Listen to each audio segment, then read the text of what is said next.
നമസ്കാരം. നമ്മുടെ കുഞ്ചൻ നമ്പ്യാരുടെ തുള്ളൽ കൃതികളിലൊക്കെ എപ്പോഴും ഈ കൂടുതൽ അബദ്ധം പറ്റിയിട്ടുള്ള നായന്മാരെ പറ്റിയൊക്കെ ഒരുപാട് വർണ്ണിക്കുന്നുണ്ട്. നായന്മാരുടെ അബദ്ധം, നായന്മാരുടെ ധിക്കാരം, മൊത്തത്തിൽ നായന്മാരെ ഒരു നായർ വിരുദ്ധനാണോ നമ്പ്യാരെന്ന് തോന്നിപ്പോകും. എന്തായാലും അതൊക്കെ പഴയ കാര്യങ്ങൾ പോട്ടെ. ഇപ്പോൾ ദാ നമ്മുടെ വേറൊരു നായർക്ക് പറ്റിയ അബദ്ധം. അപ്പോഴാണ് ഞാൻ ഈ കുഞ്ചൻ നമ്പ്യാരെ ഓർമ്മിച്ചു പോയത്. നമ്പ്യാർ നായന്മാരെ പറ്റിയൊക്കെ ഒരുപാട് എഴുതുകയൊക്കെ ചെയ്തിട്ടുള്ളത്. നമ്മളൊക്കെ ഏതെങ്കിലും ഒരു സമയത്ത് തിരക്കിനിടയിൽ നിൽക്കുമ്പോൾ ഒരു പ്രധാനപ്പെട്ട ഫോൺ കോൾ വന്നാൽ ഉടനെ അത് വളരെ ഒതുങ്ങിയ ഒരു സ്ഥലത്തേക്ക് ഒഴിഞ്ഞു മാറി നിന്ന് സംസാരിക്കും. നമ്മുടെ രമേശ് ചെന്നിത്തല എന്ന് പറഞ്ഞാൽ അദ്ദേഹത്തിന് ദേശീയ തലത്തിൽ നിന്ന് തന്നെയൊക്കെ വളരെ പ്രധാനപ്പെട്ട ഫോൺ സന്ദേശമൊക്കെ വരും. അതിനു വേണ്ടിയിട്ട് അദ്ദേഹം കഴിഞ്ഞ ദിവസം ഈ ഒരു രഹസ്യം പറയാനായിട്ട് ഒരു ഫോൺ കോൾ വന്നപ്പോൾ അദ്ദേഹം ഓടിക്കയറിയത് ദേശാഭിമാനി ഓഫീസിലേക്കാണെന്നുള്ളതാണ്. ഒന്ന് ആലോചിക്കണേ.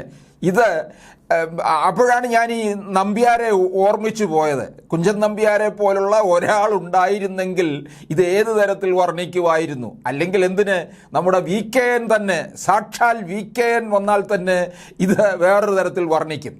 അറിയാതെയുള്ള ഈ ഓടിക്കയറ്റം നമ്മുടെ ഇപ്പോൾ നമ്പ്യാരും VKN എന്നൊക്കെ പറയുന്നത് സോഷ്യൽ മീഡിയ ആണല്ലോ, അതങ്ങ് ട്രോളുകളായിട്ടങ്ങ് മാറാൻ തുടങ്ങി. ദേശാഭിമാനിയായാലും പ്രശ്നമില്ല, കേരളത്തിൽ രണ്ട് തട്ടിലാണെങ്കിലും ദേശീയ തലത്തിൽ കോൺഗ്രസും CPM-ഉം ചങ്കോട് ചങ്കാണല്ലോ എന്ന രീതിയിലുള്ള കമൻറ്റുകളാണ് ട്രോളർമാർ അങ്ങോട്ട് തട്ടി വിട്ടുകൊടുത്തത്. ഇത് കാസർഗോഡ് പ്രസ് ക്ലബിൻ്റെ മീറ്റ് ദ പ്രസ്സിലേക്ക് ക്ഷണിച്ചതനുസരിച്ച് കുറേ കോൺഗ്രസ് നേതാക്കൾക്കൊപ്പം എത്തിയതാണ് നമ്മുടെ ചെന്നിത്തല നായർ. ഇതിനിടയിലാണ് അദ്ദേഹത്തിന് ഈ രഹസ്യ ഫോൺ വന്നത്. രഹസ്യ ഫോണെന്ന് പറഞ്ഞാൽ ആ വന്ന നമ്പറോ അല്ലെങ്കിൽ അതിൽ രേഖപ്പെടുത്തിയിരിക്കുന്ന പേരോ അനുസരിച്ച് അദ്ദേഹത്തിനെ സംബന്ധിച്ചിടത്തോളം രഹസ്യമാണ്.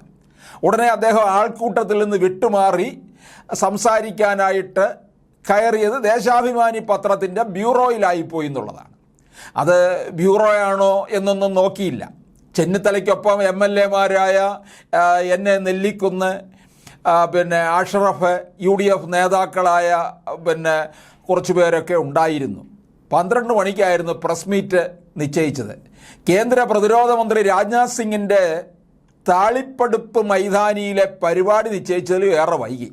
ഈ സമയം പ്രസ് ക്ലബിൻ്റെ താഴെ ആൾക്കൂട്ടത്തിനിടയിൽ സംസാരിക്കുകയായിരുന്ന ചെന്നിത്തലയ്ക്ക് നിരവധി ഫോൺ കോളുകൾ ഇങ്ങനെ വന്നുകൊണ്ടിരുന്നു.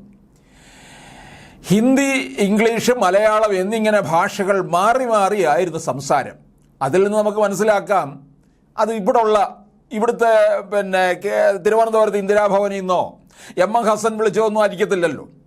ഫോൺ കോളുകളുടെയും ചുറ്റുമുള്ളവരുടെ എണ്ണം വർദ്ധിച്ചതോടെ അദ്ദേഹം പിന്നെ സ്വകാര്യത അന്വേഷിച്ച് നേരെ അങ്ങ് ദേശാഭിമാനി ഓഫീസിലോട്ടങ്ങ് കയറി.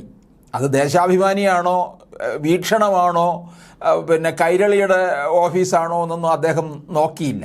പിന്നെ ഈ കോൺഗ്രസ്സുകാർക്ക് എല്ലാം ഉള്ളൊരു സ്വഭാവമാണല്ലോ, ഒരു നേതാവിൻ്റെ ചുറ്റിനും തിങ്ങിക്കൂടി ഫോട്ടോയിൽ മുഖം കാണിക്കാൻ വേണ്ടിയിട്ട് കഴുത്ത് നീട്ടി, കൈയും നീട്ടി, കാലും നീട്ടി കുറേ എണ്ണങ്ങൾ മസിൽ പിടിച്ച് കതറും ഇട്ട് അങ്ങനെ പെരുപ്പിച്ച് നിൽക്കുമല്ലോ.